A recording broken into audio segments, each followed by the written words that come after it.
हर खबर पर होगी आपकी पकड़। डाउनलोड कीजिए एबीपी लाइव ऐप। लेकिन आज एक बड़ी खबर अयोध्या से किया। 6 दिसंबर 1992 को अयोध्या में बाबरी ढांचा गिराया गया था। उस ढांचे को गिराए जाने के आरोप में एक मुकदमा दर्ज करवाया गया था, जिसका फैसला आज आ गया।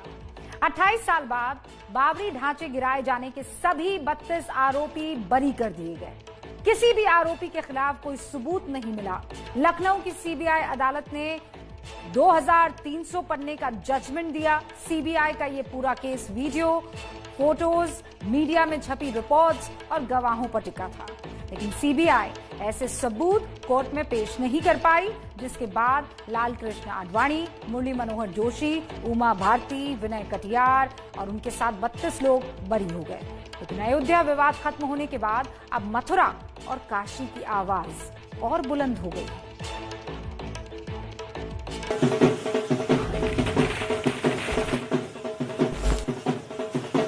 जब ये समाचार सुना, जय श्री राम कह करके हमने इसका स्वागत किया।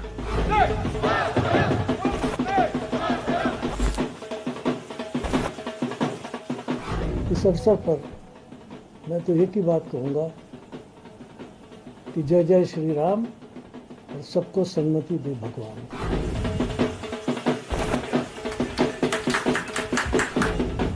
अट्ठाईस साल के इंतजार के बाद जब बाबरी केस में सारे के सारे बरी हो गए तो जश्न तो होना ही था।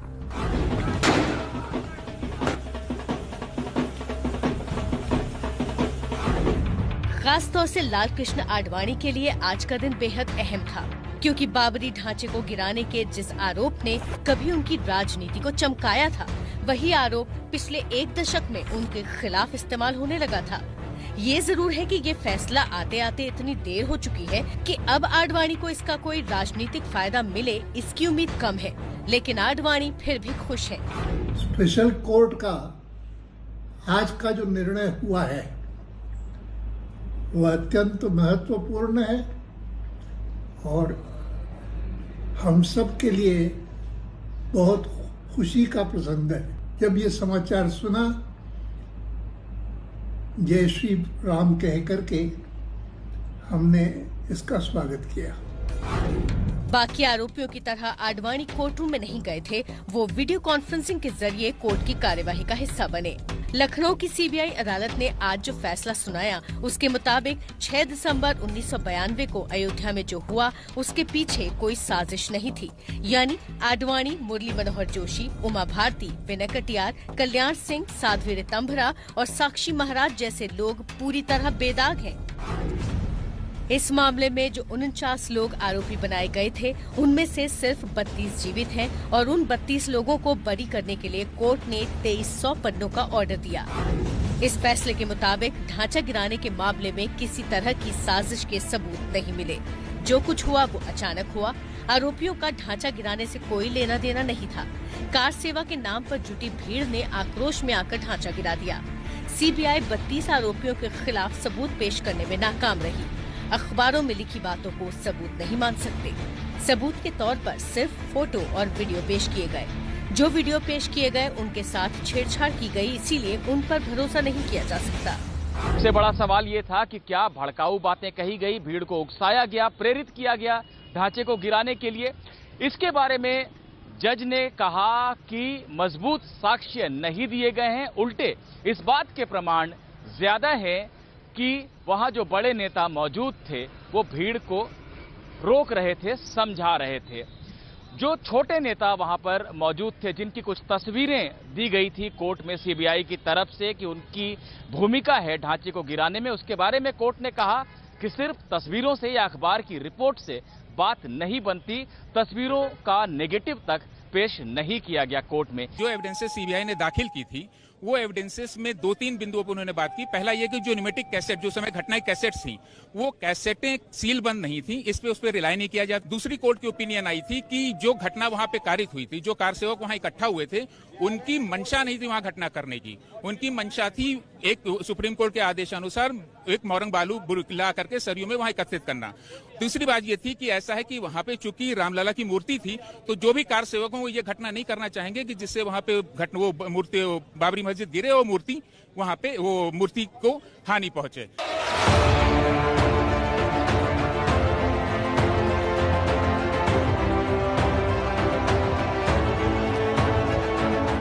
कोर्ट के मुताबिक 6 दिसंबर 1992 की घटना के लिए कुछ अज्ञात लोग जिम्मेदार हैं, जिन्होंने बिना किसी साजिश के ढांचा गिराया।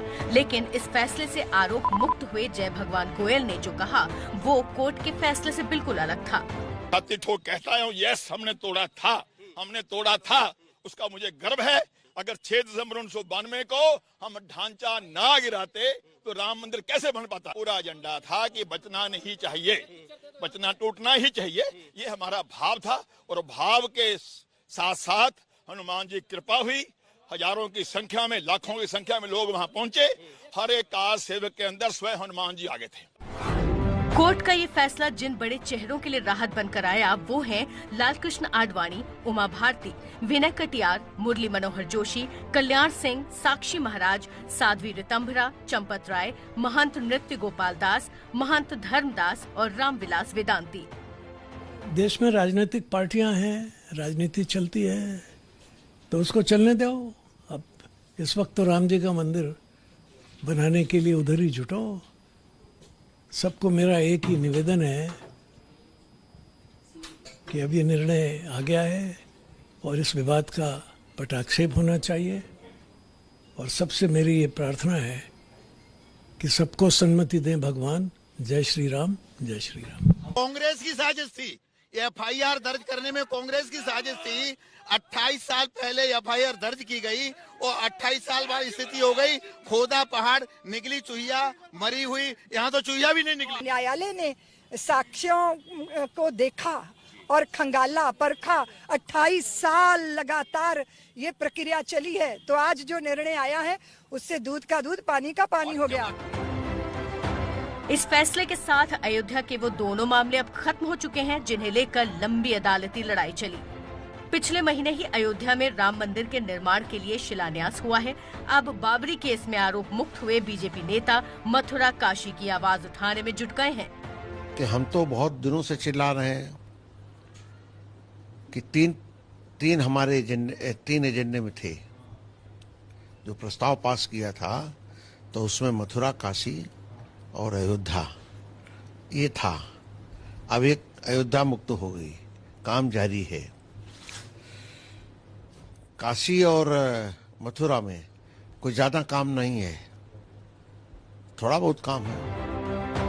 हालांकि फैसले पर राजनीति भी शुरू हो गई है। कांग्रेस ने सीबीआई अदालत के फैसले को सुप्रीम कोर्ट के फैसले के खिलाफ बताया, तो ओवैसी ने इसे काला दिन कहा। आज का ये फैसला सीबीआई कोर्ट का भारत की अदालत की तारीख का एक काला दिन है। हालांकि इतिहास की बात करें तो बाबरी केस का ये फैसला उसी सितंबर के महीने में आया है, जिस सितंबर में आज से 30 साल पहले लालकृष्ण आडवाणी ने सोमनाथ से अयोध्या की यात्रा शुरू की थी। आज ये फैसला आने के साथ ही आडवाणी ने जय श्री राम कहा और संयोग देखिए कि आज ही शाम को आडवाणी सोमनाथ ट्रस्ट की बैठक में शामिल हुए, जहां से जय सोमनाथ का नारा दिया गया। जब ये समाचार सुना, जय श्री राम कह करके हमने इसका स्वागत किया। तो कुल मिलाकर मस्जिद और मंदिर के नाम पर राजनीति, जो राम मंदिर के बनने से खत्म हो जानी चाहिए थी, लग रहा है जैसे वहीं से शुरू हो रही है।